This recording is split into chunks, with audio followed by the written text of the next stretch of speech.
Pete Hegseth, he's not too bad, is he? Oh, excellent. Kevin McCarthy was in the back saying that. I don't know. I see some good candidate there. I don't know, right? I watched him out front. I watched that passion get down there, and I'm thinking, what district can I run him for? Speaking of that, Election Day was rough in some ways, really rough. But in other ways, it really gave me great optimism for the future. And the greatest story of election night was getting so close to getting that gavel from Nancy Pelosi. Did it shock you that you got that close? We got closer than anybody thought we could get. They said we were going to lose 20 seats that night. No one said we'd win seats. My dearest friend, who's a hardcore Republican, said the best we could do is lose 10. But this is the little secret. You know why we won that? President Trump worked on all these races. And let me give you a little secret. And a little facts, because I want you to tell your friends, especially your liberal friends. This is the first time since 1994 no incumbent Republican lost. We beat 15 Democrats. And you know who the 15 Democrats lost to? Conservative women and conservative minorities, each and every one of them. And what happened, even when President Trump was sick with COVID, he called me this night in the hospital. He says, Kevin, I got to keep doing this. Because we couldn't do the rallies, right? He would do these rallies over the phone for each district. And he'd have the candidate on, then he would talk, and it would turn out the votes. And that's what shocked, because all the polls said we'd lose. But election day, the voters said, no, there's a new path. Awesome, awesome. And I have to say, these two gentlemen probably won't like me saying it, but I say it on a regular basis because it kind of puts you on the spot. But I think we have a great chance of getting the majority back. Not a chance. We're going to get There the you majority go. back. There We're you go. 5 seats away. I would bet my house.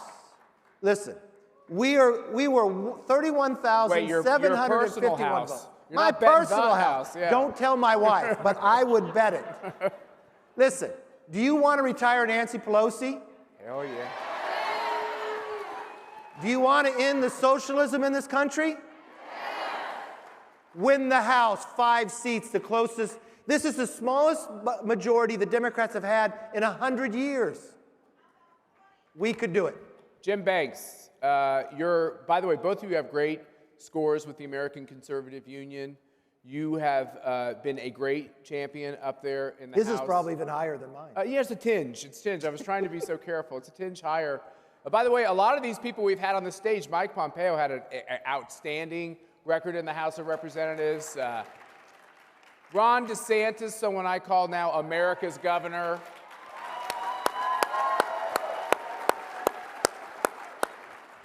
And I guess what I'm learning from that is when you see conservatives get put in positions of power, what you realize about the conservative philosophy when well executed, it just makes a lot of sense.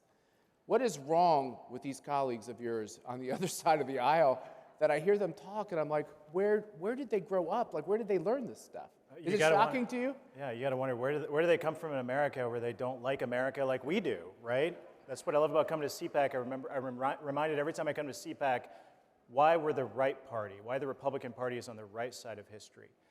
We hear a lot about the cancel culture these days and identity politics. Let me say, if you identify yourself as an American, you belong in the Republican Party. Yeah, that's right. Period. You know, I've thought about, I chair this group called the American Conservative Union. I love the name. I love the name because the left thinks we're a union and they always invite us to their parties and then they find out we're not that kind of union. And then I love the fact, because I love the idea of being a conservative, but I don't know what your response is to this, but sometimes I think that like the conservative word isn't as important because we love America and it kind of stops there. You agree? Agree wholeheartedly. You'll define, and Jim is an amazing individual. This is the type of American you want. He runs the biggest conservative group in Congress, Republican Study Group. He's a veteran, served in the Navy in Afghanistan, and he serves his country today because he believes in the exceptionalism of America. And that's what defines this difference between the conservatives and the socialists. That's right. Yeah, I almost wonder if we could think about the way the press likes to say Republicans are fractured, Here's the truth, and you all know it, not all of you are Republicans in this crowd, is we're actually getting everybody who just doesn't like communism, socialism, and Marxism. Would you agree? That's totally true. Let me tell you, this week a poll came out. I'm going to brag on him a little bit because he just bragged on me. The most popular Republican figure in Congress today is Kevin McCarthy. Let me tell you who the least popular Republicans in the party are today. They're those few, very few, Matt. They're stittering out there, I just want you to know. Those very few Republicans, the least popular in our party are the ones who want to erase Donald Trump and Donald Trump's supporters from our party. No, and let me tell you, if that happens, we won't win back the majority in 2022. We definitely won't win back the White House in 2024 if we erase Donald Trump. But you have a leader right here. I'm the conservative leader. And you and I both know, Matt, and for decades, the conservative leader fights with the Republican leader. Not anymore, because Kevin McCarthy is the right leader for the right time to win back the majority. He's going to be the best Speaker of the House we've had in a generation. Good guy. Kevin would like you to keep talking. Yeah, I'll give you the rest of the. I yield the rest Look, of the time. I didn't come here to suck up to Kevin McCarthy because I tell him the truth at times too. Yes. I want to tell you the truth. It is great to be in Florida where you guys are normal, you're open, I don't have to wear a mask anymore. That's so much better than California. Did you guys like it when Kevin McCarthy said it was the right thing for Donald Trump to be at CPAC? I don't know what your response is today.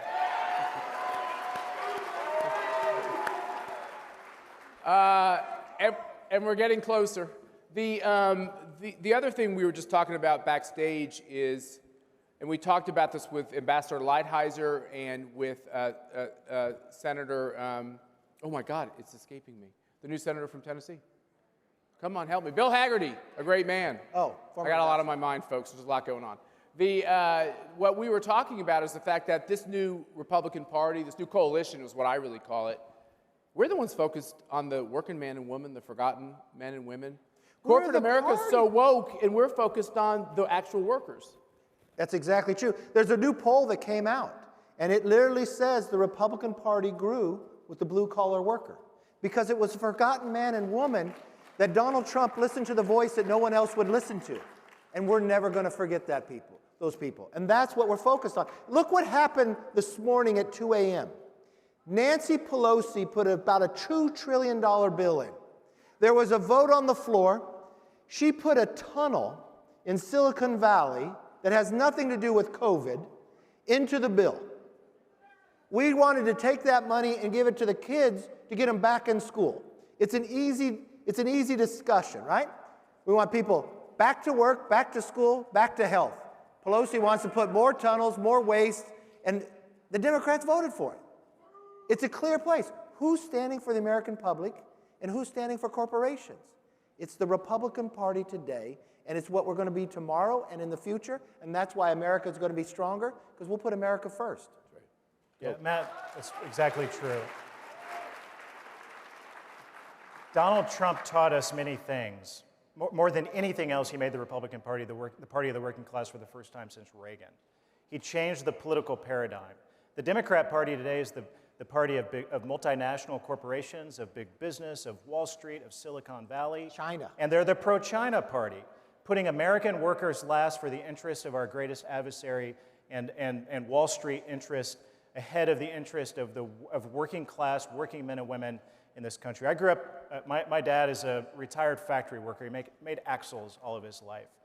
He identified as a Democrat for most of his life. He didn't like a lot of the Republican leaders until Donald Trump. He was for Donald Trump, but we have to keep voters like my dad in the fray.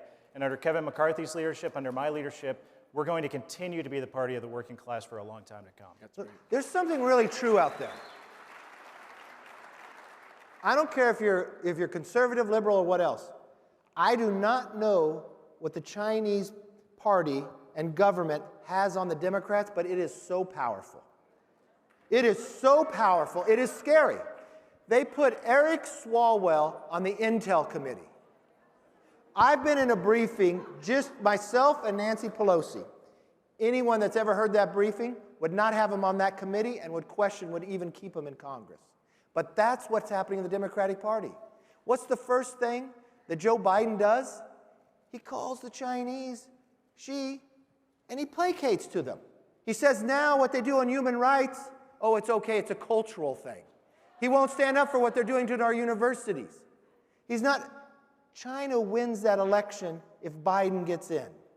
That's the problem what happened. And I don't know what they have on the Democratic Party, but it's powerful. And we need people like Jim Banks, that was part of the China task force, that has a plan to actually stand up to them so the next century is the American century. It was a great video. Good work.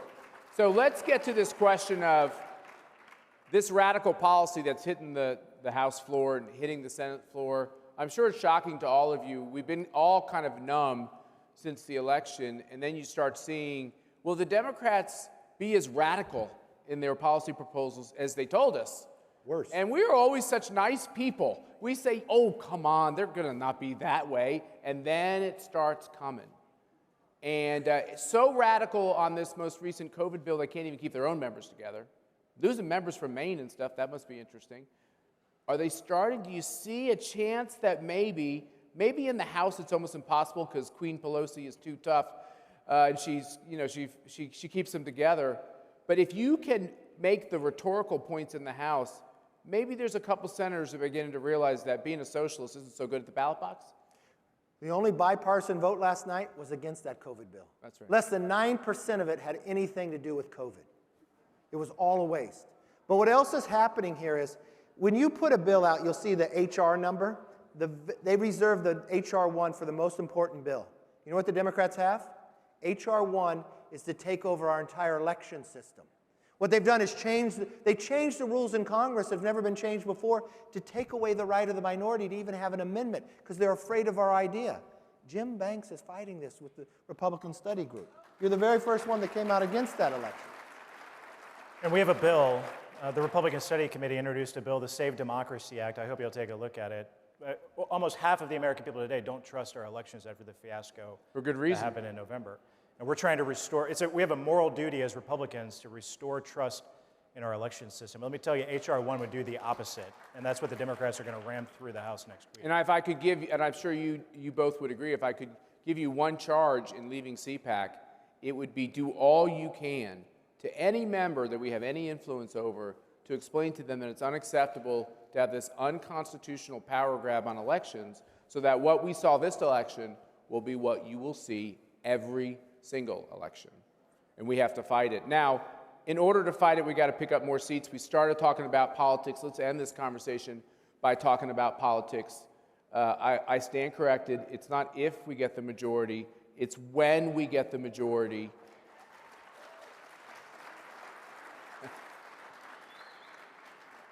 Tell us your blueprint for getting that done.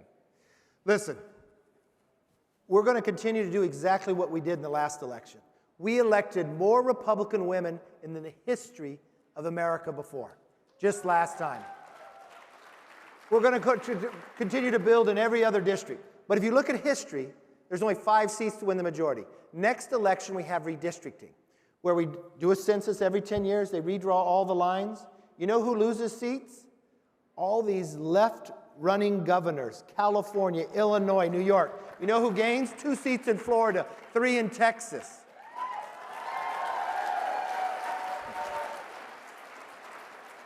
History says the party in power, whoever wins the White House, on the first off-year election, on average, loses 27 seats. In 2009, I was the deputy whip and I was the recruitment chair. It was taking us 40 seats to be able to win the majority. Nobody believed we could. You know what happened that election? We beat 63 Democrats. So let's not settle for 27. Let's double that number and make sure we have it for the next 10 years. Well, I think we should give a warm CPAC welcome to those champions in the House of Representatives who are fighting the socialist agenda. We appreciate what you're doing, Mr. Leader, Mr. Chairman. Keep up the great work, and thanks for being at CPAC. Thank you all very much.